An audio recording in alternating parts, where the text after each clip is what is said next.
기도하겠습니다.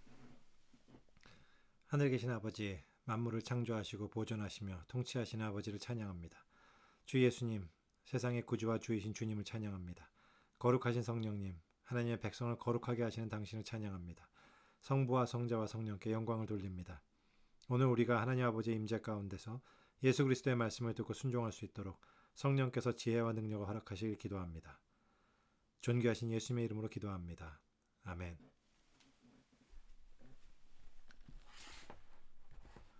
오늘 말씀은 에스겔서 45장의 초반부의 말씀입니다. 사실 에스겔서를 하면서 아마 좀 뒷부분에서 이 환상의 완성 부분에서 좀 쉽지는 않다고 느끼신 분들이 많이 계실 거예요. 왜냐하면 이 내용이 과연 역사적으로 이루어졌는지에 대한 궁금증도 있고요. 또 그리고 각자 이루어졌다면 이게 어떤 것을 의미하는지, 그리고 이것이 언제 어떻게 이루어졌는지에 대한 궁금한 것도 있을 거라고 생각합니다. 사실 40장부터 지내오면서 이제 시작되어 오면서 에스겔이 마지막으로 환상하는 것은 예배의 회복이고, 또한 그 땅에서의 성전 제도와 이 제사 제도를 운영하는 사람들의 회복이고, 또 하나님께서의 성전이 회복되는 것이고, 그리고 오늘 내용은 이제 땅이 회복되는 내용입니다. 근데 사실 여기서 한 가지 미리 말씀을 드려야 될 게, 이 환상의 목적이 역사적으로 이루어지지 않았습니다. 환상의 목적은 역사적으로 이렇게 이루어질 거다라는 것을 분명하게 보여주려는 그런 내용이 아닙니다. 그리고 이스라엘 사람들이 바벨론으로부터 이스라엘로 돌아왔을 때 회복된 이후에 성전을 재건하는 데 있어서 어떤 방침이나 지침, 땅을 다시 지파별로 나눈 데 있어서 어떤 지침을 제공하려는 것이 아닙니다. 이것이 에스겔의 환상의 목적이 아닙니다. 에스겔의 환상의 목적은 이 나중에 회복될 그 이스라엘의 모습이라든지 성전의 모습이라든지 그것이 얼마나 완벽한지를 보여줌으로써 이스라엘 사람들로 하여금 지금의 부끄러움을 느끼게 하려는 것이 에스겔의 이 환상의 목적이기도 합니다. 그래서 성전이 재건될 것이며 완성될 것이며 완전한 하나님의 나라가 회복될 것이다에 대한 그 기대와 소망을 불러일으킴과 동시에 또한 아울러 그 거룩하신 하나님과 앞에 우리 겸손하고 순종하는 그런 백성들의 관계가 회복되는 것, 그것을 목적으로 하고 있는 그런 내용입니다. 그래서 오늘 내용도요 굉장히 어렵죠. 사실 어려운데 오늘 내용이 뒤에 이제 또 이 뒷부분에 가면 이스라엘의 땅의 회복과 지파별로 구획을 나눠서 땅을 할당하는 그 내용과도 연결되어 있는 부분이에요. 근데 이게 미리 여러분들한테 이런 모습을 좀 보여드리고 싶어요. 이래야 이 본문이 좀 이해가 될 수 있으실 것 같아서 자, 이 내용을 한번 보시죠.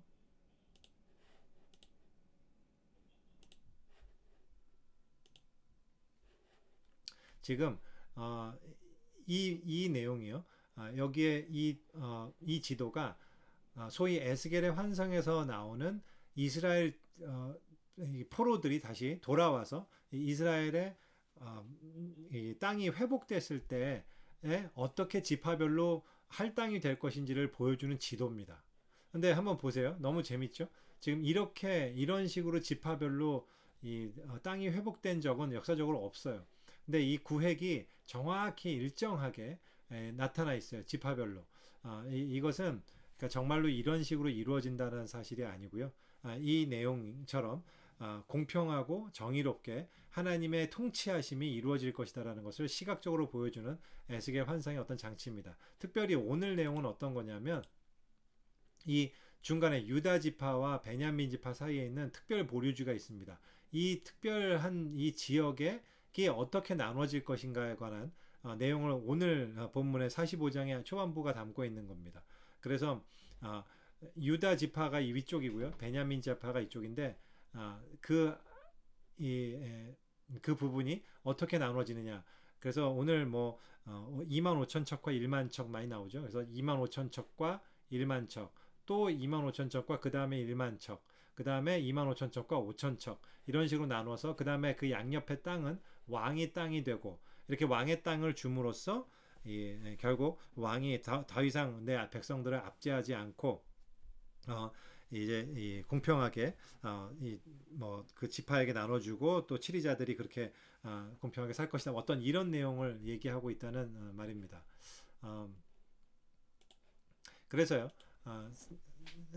사실 오늘 본문의 말씀은 운을 통해서 우리가 좀 생각해 봐야 될 것은요.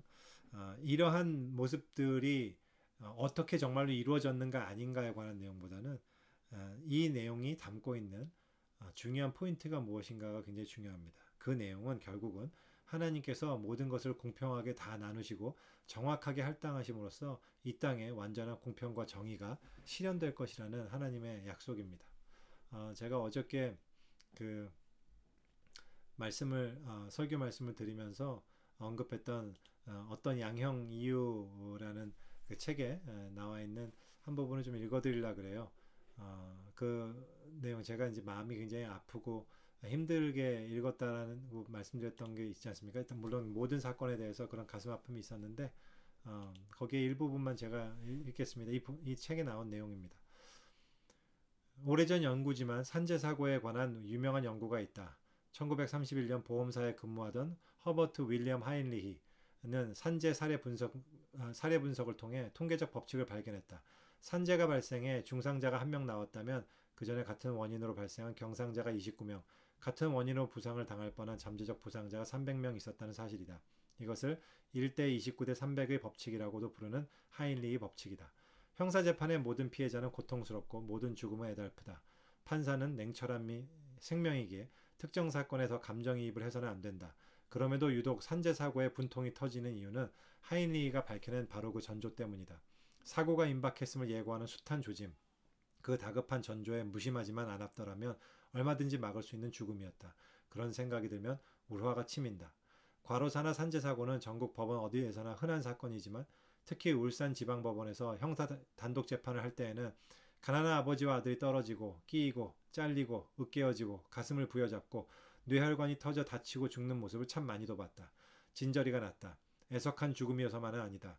죽음조차 비용과 편익의 관점으로 분석하는 기업의 비정함에, 그 많은 전조를 깡그리 무시하는 그들의 대범함에, 그 비정을 무정하게 규율하는 산업안전보건법에, 무력하고 성긴 법을 들고 정의의 쪼가리라도 찾아보려는 내 한심한 한계에 신물이 났다. 저는 이거를 말씀드리려고 했던 게 단순히 법적인 문제라든지 산재 사고의 위험성에 대해서 얘기하려고 했던 게 아니라 이 땅에 살아가는 이 나라에서 이 땅에서 우리의 세상에서의 삶은 결국은 이러한 공평함과 공정함, 그 정의가 실현되기가 참 어려운 그런 사회라는 사실입니다.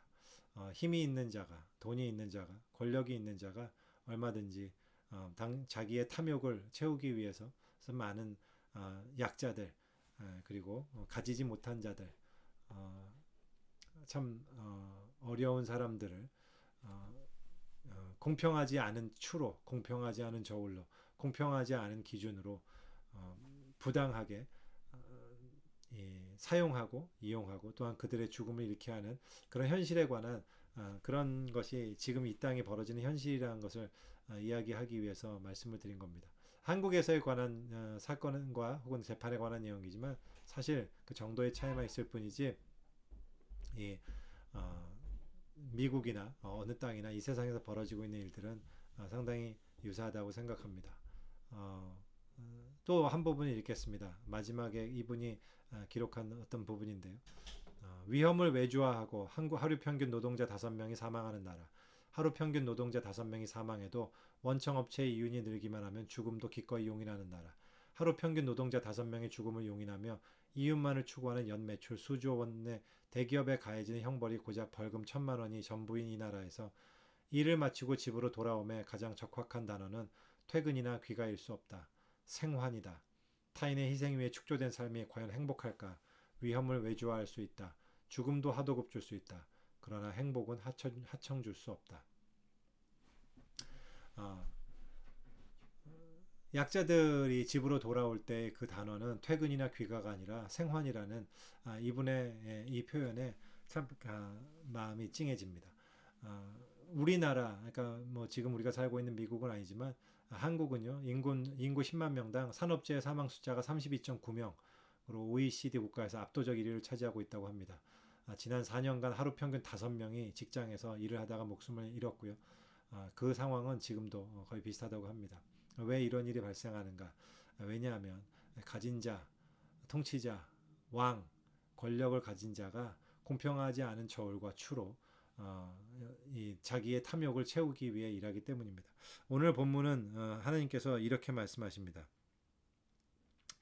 8절과 9절만 읽겠습니다. 이 땅으로 왕에게 돌려 이스라엘 중에 기업을 삼게 하면 나의 왕들이 다시는 내 백성을 압제하지 아니하리라. 그 나머지 땅은 이스라엘 족속에게 그 지파대로 나눠 줄지니라. 나 주 여호와가 말하노라. 이스라엘의 치리자들아 너희에게 족하니라. 너희는 강포와 겁탈을 제하여 버리고 공평과 공의를 행하여 내 백성에게 토색함을 그칠지니라. 나 주 여호와의 말이니라. 이 말씀이 저는 오늘 묵상하면서 너무나 저에게 은혜가 됐고 우리 하나님이 어떠한 분이신가 그리고 완성될 하나님의 그 나라가 어떠한 모습인가에 대한 다시 한번 가슴 벅찬 기대와 소망을 가지게 되었습니다. 하나님께서는 약한 자, 아무런 능력이 없는 자, 그리고 부당하게 당하는 그 자에게 공평과 정의와 사랑과 긍휼로 돌보실 것을, 그리고 바로 그것이 그 나라가 분명하게 완성될 것임을 오늘 에스겔의 환상을 통해서 약속하고 있습니다.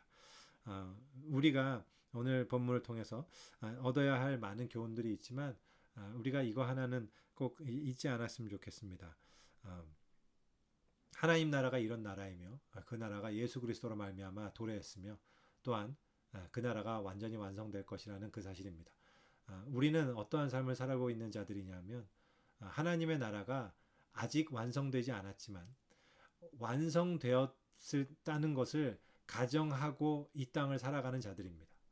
그것이 하나님 나라를 살아가는 자들이라는 말의 의미입니다. 우리는 이 땅에서 아직 완성되지는 않았으나 그 하나님 나라를 살아가는 자들입니다. 그 얘기는 하나님이 이미 통치하시는 그 나라가 완성되었다면 지금 이 땅에서 나는 무엇을 할 것인가를 고민하며 살아가는 자들이란 말입니다. 오늘 말씀처럼 하나님께서는 공평과 공의를 행하며 백성에게 토색하는 그 일을 그치기를 하나님은 원하시고 계십니다. 우리 역시 우리 모습 가운데 내 안에 공평과 공의를 행하지 않고 내가 더 가졌다는 이유로 나에게 가지지 못한 자의 것을 더 취하려는 탐욕을 가지고 있지 않은가 더 한번 생각해 보게 되고, 아울러 더 나아가서 사회적으로 벌어지는 그런 많은 고통과 아픔 속에서 우리가 크리스천으로서 하나님 나라의 백성으로서 그 나라의 완성을 기대하며 소망하며 에스겔의 환상이 이루어질 것을 기대하며 살아가는 자들로서 어떤 모습 속에서 이것을 사회적으로 실현하고 그 일에 도움을 주고 그 일에 함께 할 수 있을까를 고민하는 그런 저희 모습이 필요하다는 생각을 해봅니다. 다시 한번 이 말씀이 하나님께서 그 땅이 온전히 회복되고 완성될 것에 대한 약속으로서 에스겔에게 주인 환상의 그 내용이었다는 사실이 너무나도 기쁘고 하나님께 감사하고 마음이 벅차오릅니다. 이 땅이 그 나라가 완성되기를. 중요한 것은 이 땅을 떠나서 어디 가서 이런 것이 아니잖아요. 하나님께서는 바로 이 땅에 우리가 살고 있는 이 땅에 그 모든 것이 하나님 나라가 완성되게 될 것을 지금도 예언하고 계시고 또한 그것을 우리에게 약속으로 보여주신다는 사실, 그것을 우리가 기억하며 기쁨과 소망과 기대와 또한 감사함으로 이 일에 우리가 함께 하나님 앞에 쓰여지고 또 그러한 하나님의 백성으로서 살아갈지를 오늘 하루 고민했으면 좋겠습니다. 우리 함께 기도하겠습니다. 하나님 아버지 감사합니다. 오늘 말씀을 통해서 하나님께서 이 땅이 어떻게 회복되고 또한 이 땅에 어떻게 하나님의 공평과 정의가 시행되고 이 땅에서 권력자들과 가진 자들이 그 탐욕으로 가지지 못한 자와 약한 자를 토색하며 그들을 압제하는지에 대해서 하나님이 분노하시고 또한 그것을 바로잡기 원하시고 또한 그런 약한 자들에게 긍휼히 여기시는 그런 하나님이심을 드러내 주심에 감사합니다. 또한 아울러 그러한 하나님 나라가 온전하게 회복될 것임을 약속해 주심에 감사드립니다. 하나님 아버지, 우리가 그 나라를 소망하며 또한 그 나라가 우리의 나라 하나님의 나라임을 고백하는 자들로서 그러한 하나님 나라의 백성으로서 이 땅을 어떻게 살아나갈지를 날마다 고민하게 하시고 또한 그 하나님 나라의 백성으로서 걸맞는 공평과 정의에 걸맞는 그런 생각과 나의 사고와 또한 그러한 가치관으로 우리가 하루하루를 살아갈 수 있도록 인도하시길 기도합니다. 우리가 특별히 왕도 아니고 권력자도 아니요 그저 한 명의 평범한 사람이라 할지라도 실상 우리는 항상 내가 나의 영역 속에서 다른 이들 앞에서 내가 왕이 되기 원하고 그들의 약점을 나의 이익으로 삼기를 원하는 그런 어리석음을 늘 갖고 있는 존재임을 하나님 저희가 기억하게 하여 주시옵소서. 특별히 오늘 하루 이 하나님의 이 마음을 생각하며 또한 주님께서 긍휼히 여기시는 많은 영혼들을 우리 역시 생각하며 우리 마음 안에 하나님의 공평과 정의를 소망하며 우리가 그러한 주님께서 긍휼히 여기시는 그 존재들에 대해서 우리 역시 같은 마음으로 긍휼히 여기며 그들을 돕고 사랑하고 함께하는 그 삶을 살아가는 이 생각으로 오늘 하루 나아갈 수 있도록 주님께서 함께 하시길 간절히 기도합니다. 오늘 말씀 가운데 우리에게 주시는 하나님의 놀라운 소망에 감사드릴 때 이 모든 말씀 공평의 왕이시오 정의의 왕이시오 이 모든 것에 통치하시며 하나님 나라를 완성시키실 우리 주 예수 그리스도의 이름으로 기도합니다. 아멘. 감사합니다.